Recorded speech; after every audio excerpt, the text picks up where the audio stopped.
Muy buenos días chicos, bienvenidos a una nueva clase virtual de Política y Ciudadanía.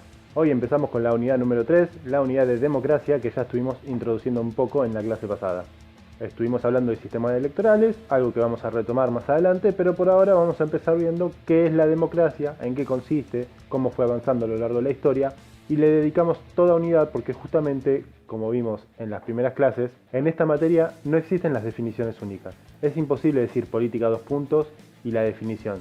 Hay muchas interpretaciones, van cambiando a lo largo del tiempo, y lo mismo pasa con la idea de democracia. La semana pasada vieron un video, podríamos decir que fue bastante polémico, en donde se discute la idea de que vivimos en una democracia, que en realidad el sistema en el que estamos no es una democracia, sino que es un sistema representativo, pero que en realidad no es democrático. Esto lo podemos discutir, lo traje justamente para que debatamos entre nosotros, pero lo que verán en esta unidad es cómo fue avanzando a lo largo de la historia el concepto de democracia, cómo se fue ampliando, pero al mismo tiempo se fue restringiendo, porque antes todos los ciudadanos participaban del gobierno, pero eran muy pocos los ciudadanos. Ahora somos más ciudadanos, pero muy pocos participan del gobierno. Entonces, por un lado se termina ampliando la democracia, pero por otro lado también se restringe a algunos sectores, y tiene que ver con el avance complejo de la sociedad. Pero vamos a avanzar de una buena vez para ver qué es la democracia, cómo la podemos definir y ver cuáles son sus puntos principales. Primero que nada, como muchos sabrán, la democracia se inventó en Grecia. Entonces, el origen de la palabra va a venir del griego, que consiste en demos, pueblo, y kratia, poder. Básicamente la democracia implica que el poder político está en el pueblo, porque el pueblo gobierna, porque el pueblo elige los gobernantes, pero por algún motivo el poder lo tiene el pueblo. Obviamente va cambiando el significado de esta frase, el significado del poder en el pueblo, pero hoy básicamente hace énfasis en que el poder lo tiene la mayoría, es decir, se hace lo que la mayoría dice, pero siempre respetando hacia las minorías, para evitar que la democracia termine convirtiéndose en una dictadura de la mayoría. ¿Pero qué significa que un país es democrático? No significa que vota cada 2, 4, 5, 6 años. No es simplemente votar. Vimos que hay regímenes autoritarios y electorales que no son democráticos, que dan la sensación de ser democráticos, pero que en realidad no lo son, porque la elección, votar al gobernante, no es lo único que hace que un régimen sea democrático. Además de la elección, además de poder elegir al gobernante, debe haber libertad de expresión, libertad de reunión, el pueblo debe poder expresarse y organizarse libremente, sin que nadie se lo prohíba, poder peticionar ante las autoridades, y esto implica que todos podamos acceder a estos derechos, que no haya diferencias legales entre las personas. Todos debemos tener los mismos derechos. Podemos entrar en la discusión de qué tipos de derechos, si son los derechos que surgieron con la Revolución Francesa, las libertades negativas, o si podemos hablar de derechos sociales, donde todos tenemos que tener acceso a educación, a salud, a una vivienda, a alimentos. Entonces la discusión es qué tipos de derechos deben ser para todos. En principio, lo que es claro es que legalmente todos debemos ser iguales ante la ley.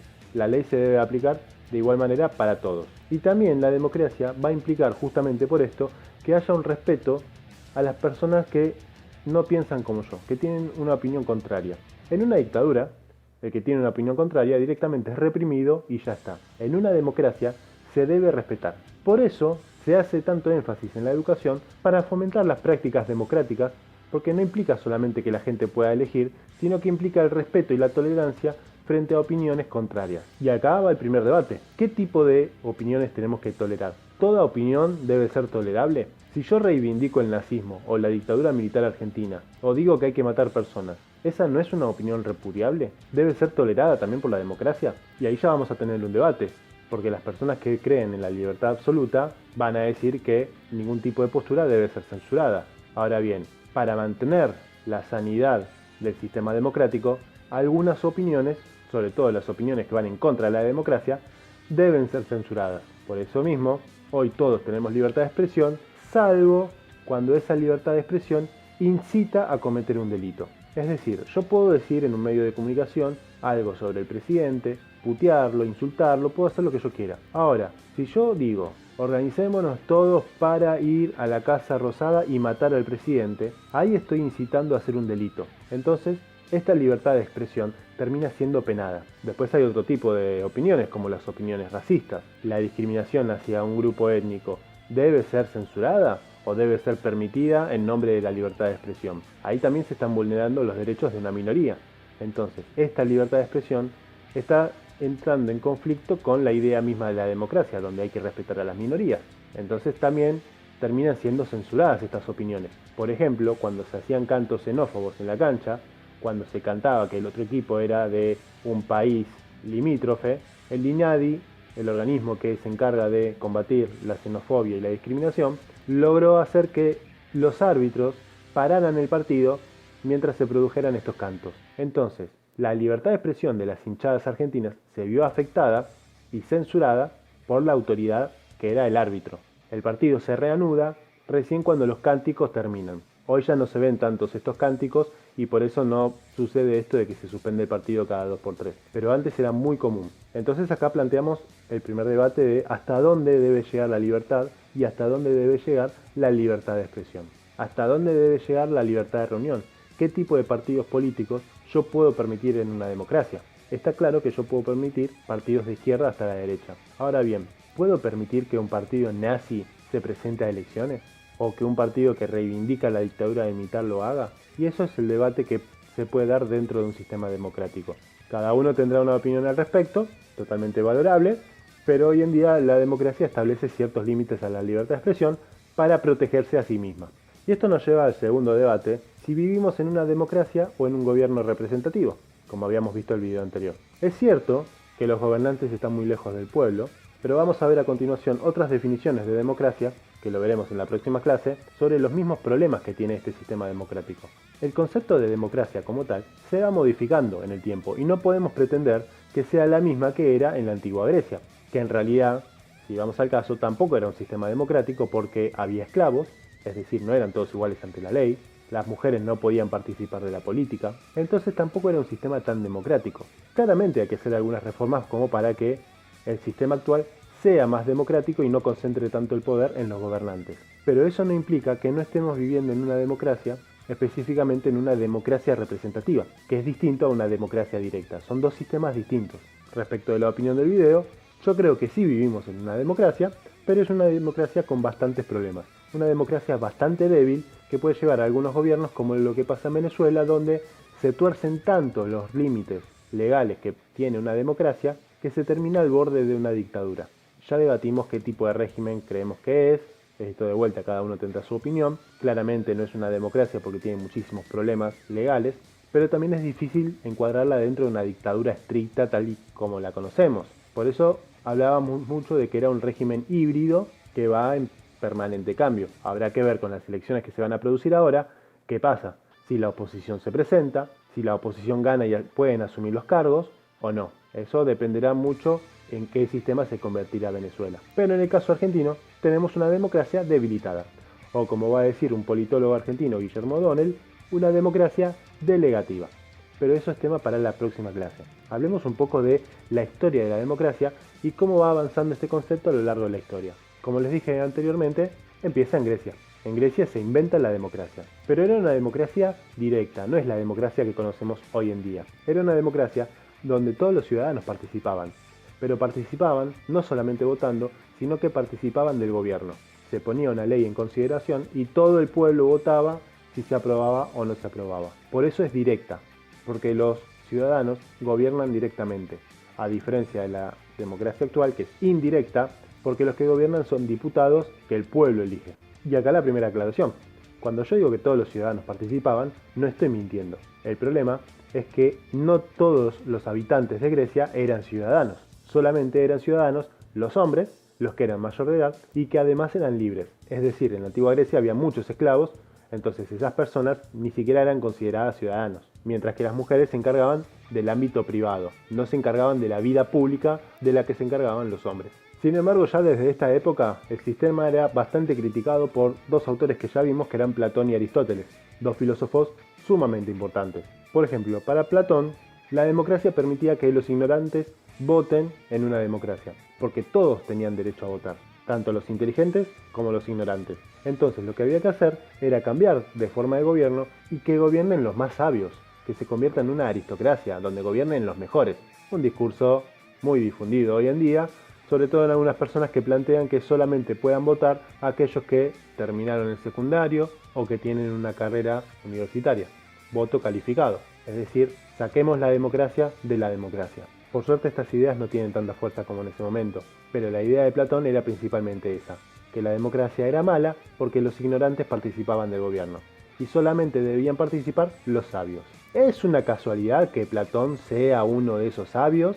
Entonces le tocaría ser el gobernante, pero eso debe ser casualidad, no creo que lo haya hecho a propósito. El otro autor era Aristóteles, que planteaba algo parecido. Aristóteles decía que había que buscar el bien común, aquella política que beneficiara a toda la polis por igual. El problema es que en la democracia la mayoría de las personas era pobre, entonces, gracias a este sistema, los pobres podían imponerse hacia los ricos. Hoy parecería algo positivo esto, porque implicaría una redistribución de la riqueza, pero para Aristóteles esto era malo, porque era un grupo gobernando para sí mismo y no para la comunidad entera. Y para Aristóteles, la política debía ser buscar el bien común para toda la comunidad, no solo para un grupo. Otro sistema democrático se aplicó en la antigua Roma, específicamente cuando pasó de ser una monarquía a ser una república. Acá el paso es distinto. No tenemos a todos los ciudadanos participando de la política. Lo que tenemos son varias clases sociales que pelean por tener más derechos. Entre ellos, los plebeyos, que luchaban constantemente por tener mayores derechos políticos.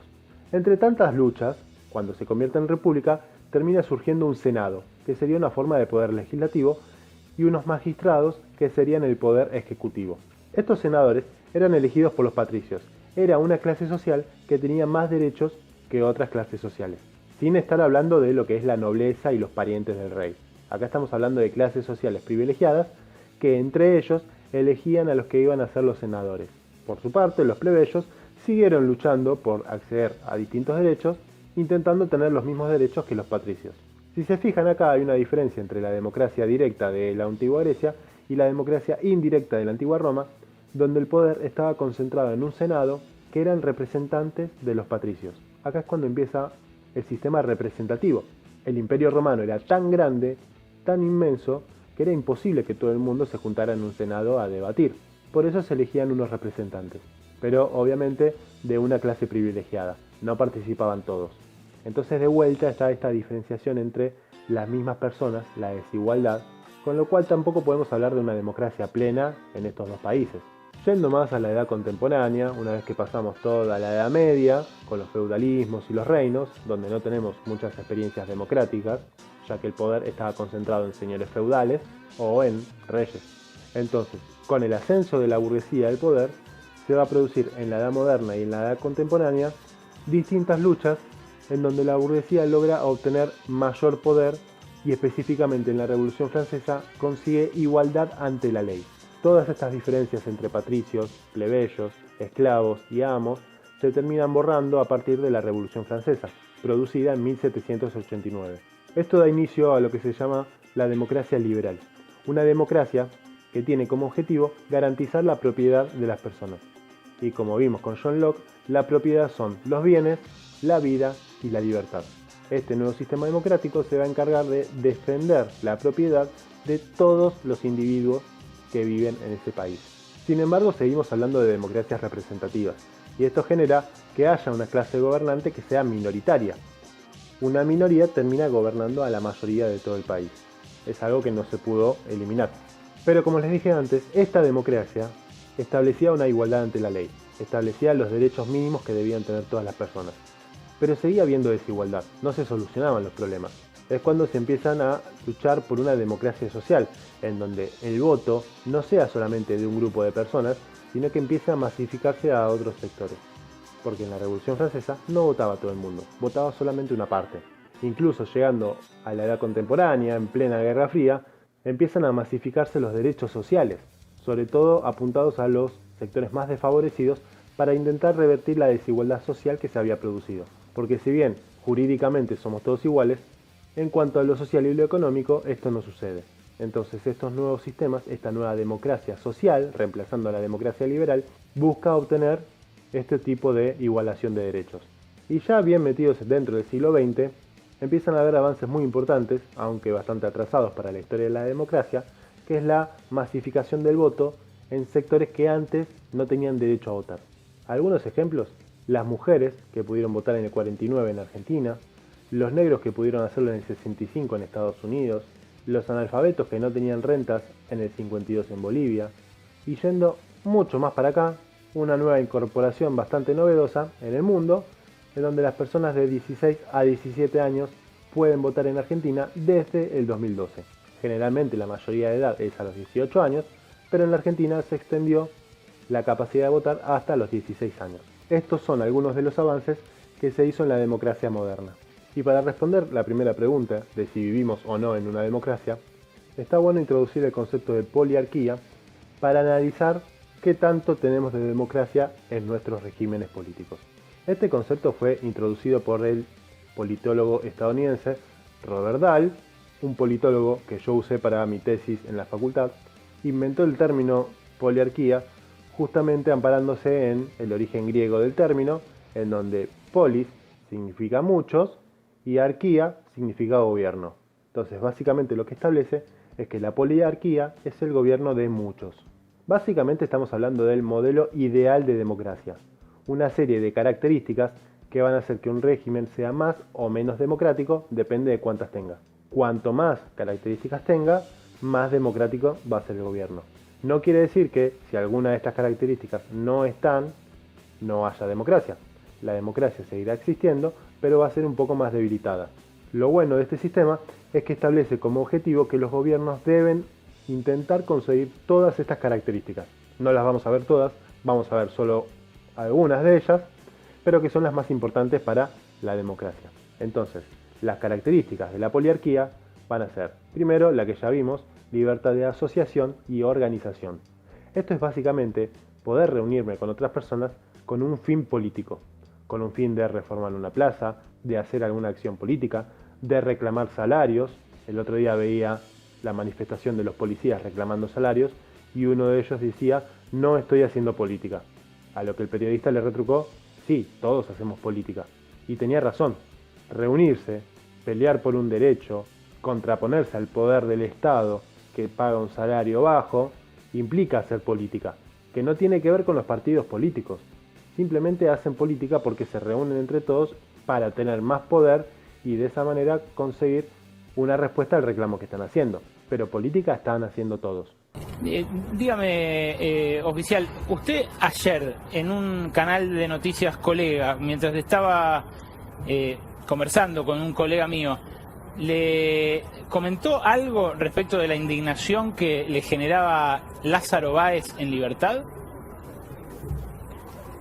Bien, ese es un comentario que sonó y que el personal lo refería por detrás mío, yo solamente lo reproduje. Realmente no me interesa, de eso se tiene que hacer cargo del Poder Judicial, que es autónomo.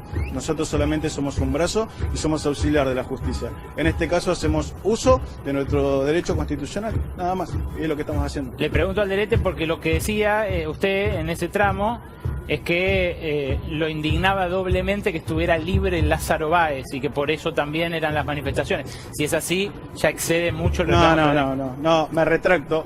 Bien, me retracto. No fue la idea, o sea, fue una expresión nada más. ¿Por qué me retracto? Porque realmente no me interesa ser partícipe de la política. Solamente soy partícipe de las necesidades básicas que necesita mi familia. Enhorabuena la retractación. Política hacemos todos, Alderete, pero es bueno que usted entienda también lo importante que es ser profesional en la fuerza. Yo no hago política. Bueno, de algún modo, estando a la cabeza de una manifestación, hablando con un medio de comunicación, me parece que sí, pero de vuelta es opinable. Oficial, la última... Bien, a ver, son ustedes los que me están buscando para hablar y sabiendo, yo soy consciente de cuál y de qué manera iba a ser esta charla. Lo único que pido es que la información no se transgrede y que no informen a las masas y a la ciudadanía sobre algo que no está aconteciendo. Se quede tranquilo que acá no se está atentando contra la República. Y lo vuelvo a repetir. Así que bueno, muchas gracias. Gracias, Alderete, muchas gracias por el contacto. Y también, obviamente, la posibilidad de presentarse a elecciones y la posibilidad de ganarlas.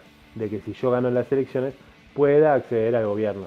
Para poder presentarme a elecciones y acceder al gobierno, necesito poder expresar libremente mis ideas, sin que nadie me censure, salvo los límites que vimos previamente.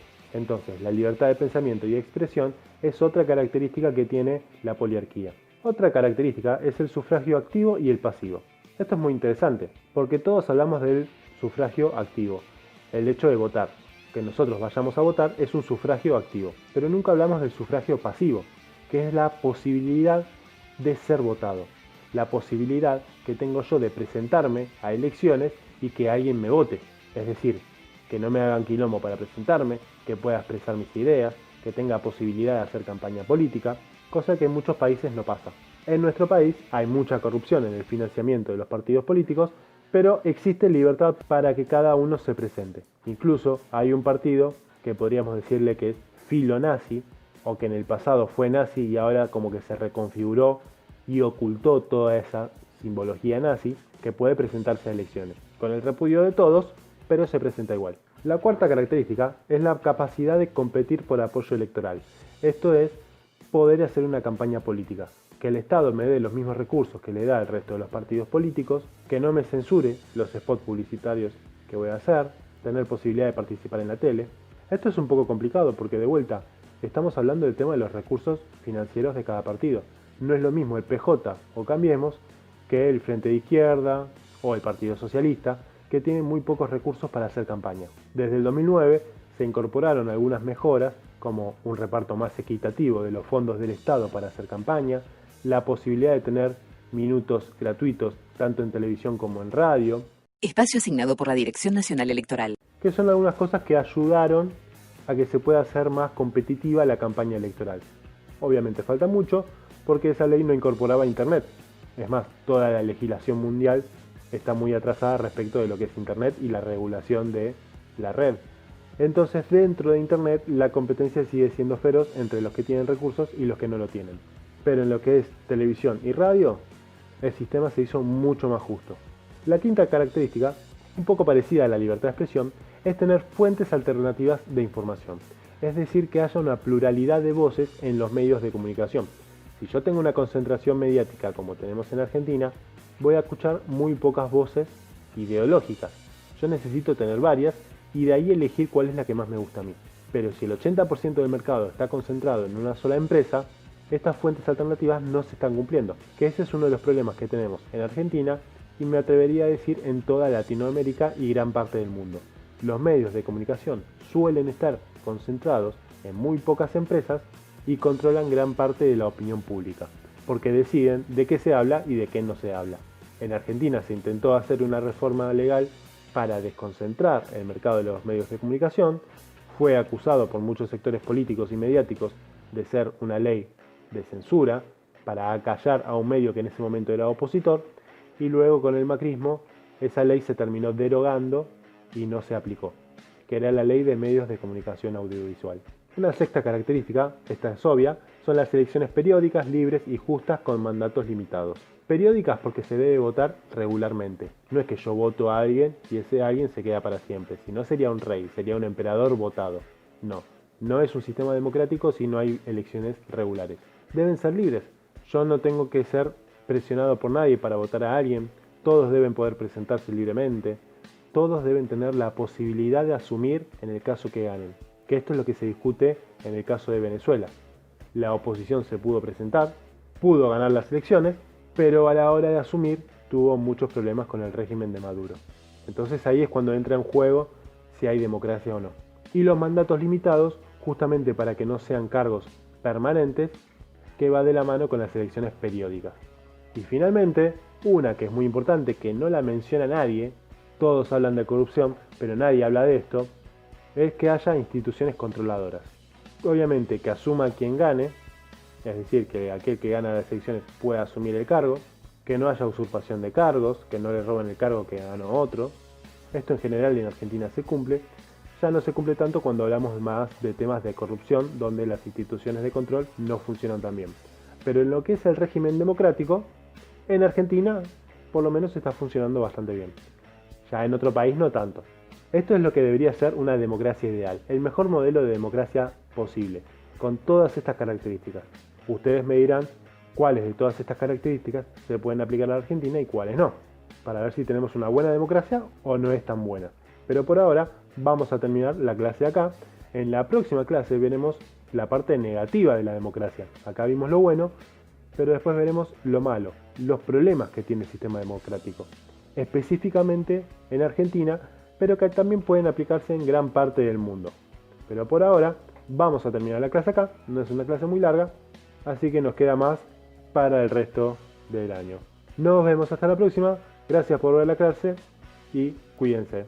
Hasta luego.